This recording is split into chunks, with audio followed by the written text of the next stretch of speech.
Saudara, Yayasan Terang Warta Rohani Kota Batu, Jawa Timur bekerja sama dengan penerbit Kalam Hidup Bandung, Jawa Barat menghadirkan sebuah program Jembatan Hati bagi Anda.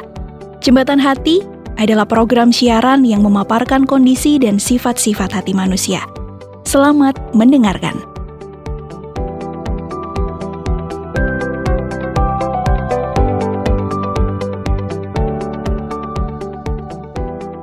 Kok Pak Gede belum datang ya? Padahal kita giliran ronda nih. Mungkin saya cari dia deh ke rumah. Halo Pak Gede, selamat malam. Halo Pak Jamal. Wah, bagaimana kabarnya? Baik-baik saja Pak. Bagaimana kondisi kesehatan Pak Gede? Ya, saya bersyukur masih baik Ya. untuk saat ini. Ya. Nah, itulah tujuan saya ke sini Pak. Saya mau jemput Bapak untuk saya ajak ronda ini Pak. Apakah bisa Pak? Oh, ini ya, saya sadar bahwa ini jadwal kita ronda ya Pak ya. Iya. Baik. Saya rasa kita memang memikirkan keamanan lingkungan sekarang dan itu harus, meningkatkannya. Ya, benar sekali. Ya, benar Pak. Apalagi kita sekarang dipercayakan sebagai petugas ronda. Betul sekali. Jangan lupa bawa cemilan Pak ya sambil duduk-duduk. Kalau giliran makanan ini Pak Jamal nggak pernah lupa ya. Kan Pak Gede pasti tahu lah. Biar kita tetap terjaga di kondisi yang begitu larut malam. Siap, ayo kita berangkat ke pos ronda. Nanti kalau kita lanjut di sini malah ngelantur, kita ndak jadi ke pos ronda. Ayo. Benar sekali Pak Gede. Tapi lagian pos ronda nggak terlalu jauh dari rumah Bapak. Benar Pak Jamal. Nah tuh sudah nampak pos ronda kita. Ya. Sepertinya di pos keamanan ada yang menaruh koran tuh Pak. Oh iya, siapa yang naruh koran ya kira-kira? Ya, kalau saya rasa sih paling Pak RT ya. Iya mungkin. Biar kita bisa baca-baca dan tidak tertidur kalau ngeronda gitu. Iya, sambil menemani cemilan yang kita bawa. Benar sekali. Coba saya baca Pak ya korannya. Oh ya, pasti beritanya hari ini. Nanti Pak boleh dengar ya? Ya, saya dengar. Terjadi kebakaran besar mengakibatkan 5 unit ruko besar terbakar. Oh wow. Beberapa menit kemudian petugas pemadam kebakaran datang menangani. Dengan 5 unit mobil pemadam. Wow. Informasi sementara, semua harta benda terbakar. Waduh. Tetapi tidak ada korban jiwa. Oh, masih aman sedikit. Dalam beberapa menit saja 5 ruko terbakar. Wow. Kebakaran yang sangat besar dan panas yang luar biasa. Petugas pemadam dari kejauhan menangani karena terlalu panas. Wow. Dapat dibayangkan suhu panasnya sangat luar biasa. Jarak 20 meter pun masih terasa panas. Luar biasa. Di mana itu ya? Hebat sekali ya Pak Jamal kebakarannya sepertinya. Ya benar Pak Gede. Dan untung tidak ada korban ya. Ya, saya membayangkan panasnya api itu. Sampai-sampai jarak 20 meter masih terasa panas Pak. Ya benar sekali. Namanya juga api kan Pak. Wah benar Pak Gede. Itu api dunia saja panasnya kayak begitu ya. Bagaimana panasnya nanti api neraka ya. Wah kalau Pak sudah mengalihkan ini topik kita ke neraka. Kalau api neraka sih nggak dapat dibayangkan. Kalau menurut saya pasti sangat mengerikan. Sifatnya kan di situ kekal juga Pak Jamal. Iya. Wah ngeri banget Pak kalau saya pikir-pikir panasnya api itu ya bagaimana. Ya benar sekali. Oh ya, menurut beberapa buku rohani yang saya baca, itu dijelaskan bahwa api neraka itu sangat panas sekali. Tidak sama dengan ini. Ini kan jarak 20 meter udah panas. Terasa panas ya. Yang nanti bisa dimatikan dengan air gitu kan. Tetapi kalau di neraka yang pernah saya tahu sih itu udah panas, menjijikkan, dan katanya ada ulat bisa hidup di situ. Wah, saya merasa sangat takut dan kalau dilempar ke neraka gitu. Waduh. Jadi apakah buku ini menjelaskan orang-orang juga yang masuk neraka Pak ya? Selain dari ulat-ulat itu. sebenarnya saya belum terlalu dalam membaca buku itu. Hanya saya menggambarkan neraka itu, wah ngeri juga sepertinya. Nah kira-kira nih menurut Pak Gede, apakah Pak Gede sendiri yakin Bapak bebas dari hukuman neraka? Wah ini pertanyaannya sulit sekali Pak. Masalah itu sih misteri ya bagi saya Pak. Kok misteri Pak? Ya bagaimana dengan Pak Jamal sendiri? Ada keyakinan tidak masuk neraka? Wah. Iya seperti bahasan kita beberapa minggu yang lalu Pak ya. Saya sih masih ada kekhawatiran. Bahkan saya masih mikir-mikir. Rasanya mustahil saya bebas dari tempat yang mengerikan itu Pak. Iya saya juga mempunyai kekhawatiran sama seperti itu. Juga kalau saya ingat sifat kita ini yang selalu memiliki kesalahan dan dosa. Wah rasanya gimana ya? Mustahil ya kayaknya ya. Iya makin khawatir Pak ya. Iya benar sekali Pak. Makanya saya sering sekali berdoa agar Tuhan memberikan saya kemampuan untuk terus beramal Pak. Dan menghindari dari hal-hal yang berdosa itu Pak. Oh ya saya setuju dengan hal seperti itu. Hanya saja saya takut apabila memikirkan kematian itu ya Pak Jamal. Nah itu lagi Pak. Benar Pak, saya rasa sih banyak orang yang takut akan dunia ini. Apalagi takut kematian ya Pak ya. Lagian dari semua keyakinan umat manusia di dunia ini, mereka semua pasti menggambarkan neraka itu sangat mengerikan Pak. Ya. Nah kenapa begitu ya Pak? Ya memang begitu Pak gambaran itu.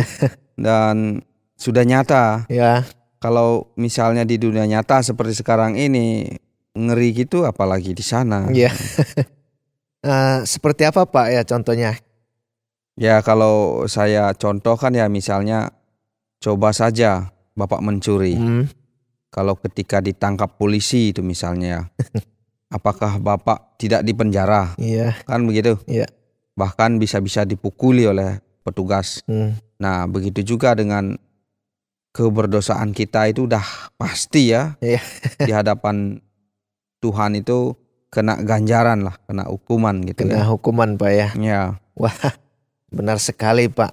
Saya rasanya ini sebabnya manusia sangat berusaha Pak ya.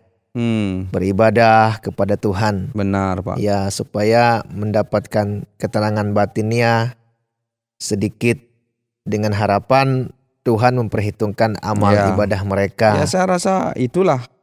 Intinya seperti itu mungkin kenapa Pak ya. Manusia itu sampai mengupayakan sebegitu rupa untuk ibadahnya. Jadi saya merasa paling tidak upaya kehidupan rohani itu ya bisa membawa orang ketenangan. Membawa dapat ketenangan tenang, batinnya lebih rasa aman sedikit gitu. Iya.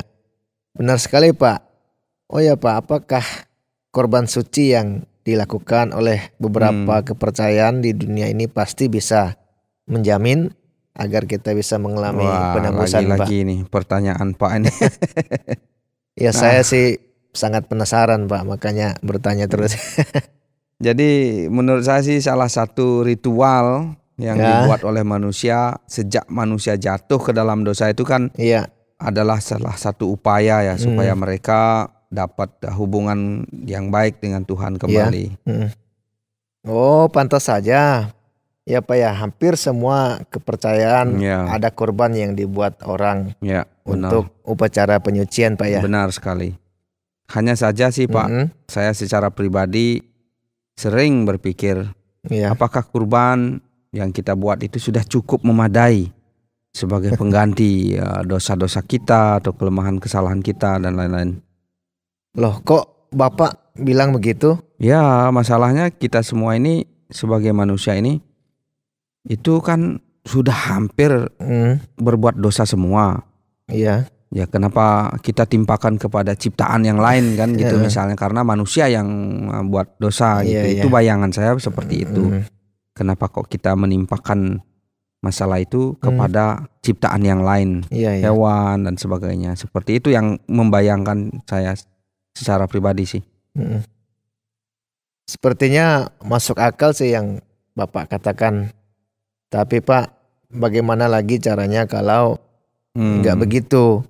apakah kita mampu menjadi korban untuk diri kita sendiri. Wah, Pak. Ini kita sedangkan kita masih sepertinya membutuhkan orang. Kembali lagi kepada jalan buntu ya Pak ya. Iya.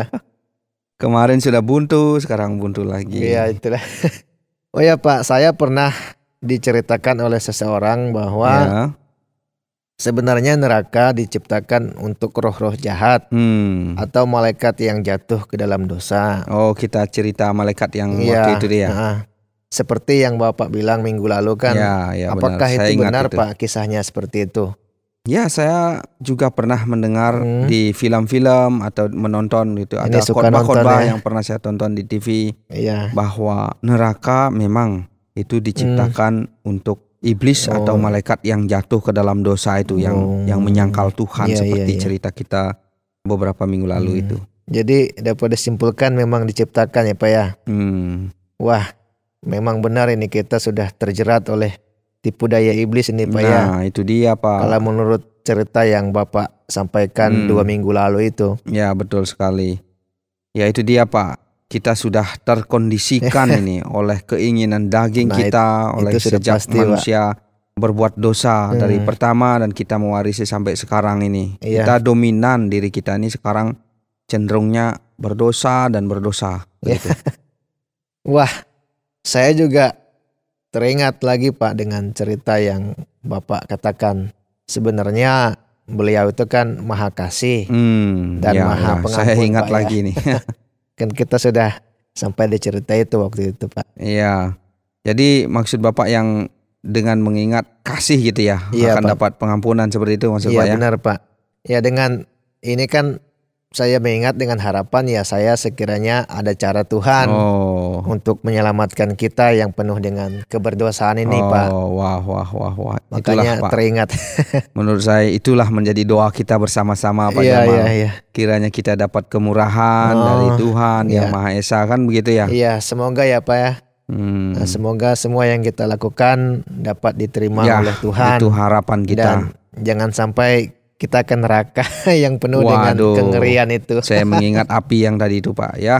Pastilah saya berharap atau kita berharap sebagai manusia ini kita ya bisa kembali kepada Sang Pencipta kan gitu ya.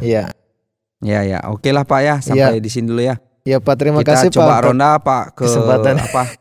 Saya bagian selatan Pak. Ya, saya ke utara gitu ya. Iya. Mari sambil jalan nanti kita hati-hati, ketemu Pak. Di sini lagi. Yuk mari. Yuk meronda Pak. Yuk.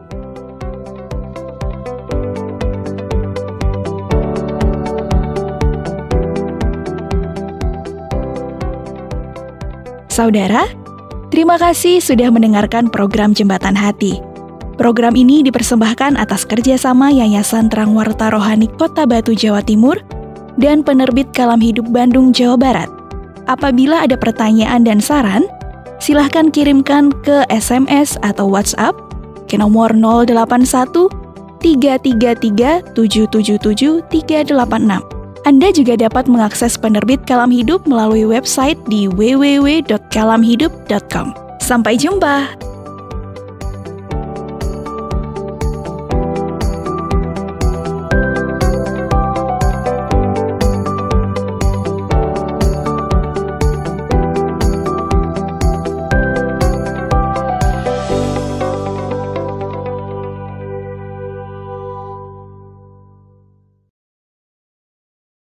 Terima kasih Anda sudah mengikuti program kami. Jika Anda diberkati, jangan lupa like, komen, dan share supaya Anda tidak ketinggalan setiap program terbaru kami. Jangan lupa juga untuk subscribe channelnya dan nyalakan loncengnya. Jika Anda ingin mendukung pelayanan kami, bisa melalui rekening kami berikut ini atau menghubungi kami di sini.